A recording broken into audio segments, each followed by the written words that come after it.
नमस्कार, आप देख रहे हैं दिल्ली तक। मैं हूं आपके साथ अनुराधा तंवर। दिल्ली विधानसभा चुनावों के मद्देनजर कांग्रेस की ओर से बड़ी खबर आ गई है।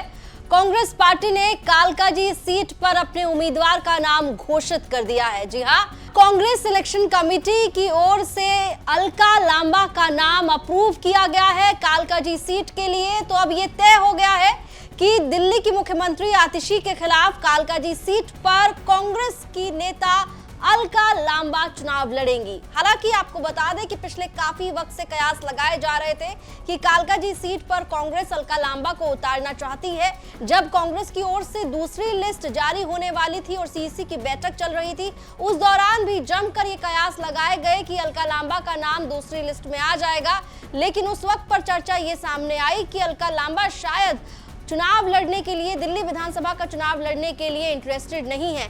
लेकिन फिर उसके बाद इस तरह की जानकारी मिली कि अलका लांबा से दिल्ली विधानसभा चुनाव लड़ने के लिए कांग्रेस आलाकमान की ओर से बातचीत की जा रही है। और फिर जब नए साल के मौके पर अलका लांबा कालकाजी मंदिर दर्शन करने के लिए पहुंची, तो माना गया कि अलका लांबा ने भी हरी झंडी दे दी है, संदेश दे दिया है कि वो कालकाजी सीट से चुनाव लड़ने के लिए तैयार है। और ठीक वैसा ही हुआ। कांग्रेस पार्टी की ओर से ये बताया गया है कि अब कालकाजी सीट से कांग्रेस की उम्मीदवार अलका लांबा होंगी। दिल्ली की मुख्यमंत्री आतिशी के खिलाफ कांग्रेस पार्टी ने अलका लांबा को फील्ड कर दिया है। आपको बता दें कि अलका लांबा पहले भी दिल्ली विधानसभा का चुनाव लड़ चुकी हैं। उन्होंने सबसे पहला विधानसभा का चुनाव दिल्ली में 2003 में लड़ा था।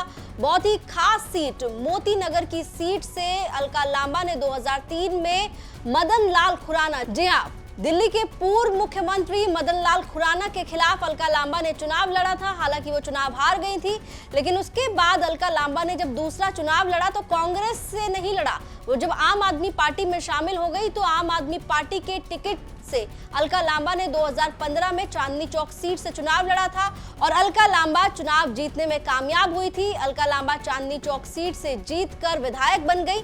लेकिन फिर अलका लांबा का मन आम आदमी पार्टी में ज्यादा दिन नहीं लगा और वापस उन्होंने कांग्रेस की तरफ रुख किया और आम आदमी पार्टी को किनारा कर उन्होंने कांग्रेस का दामन थाम लिया।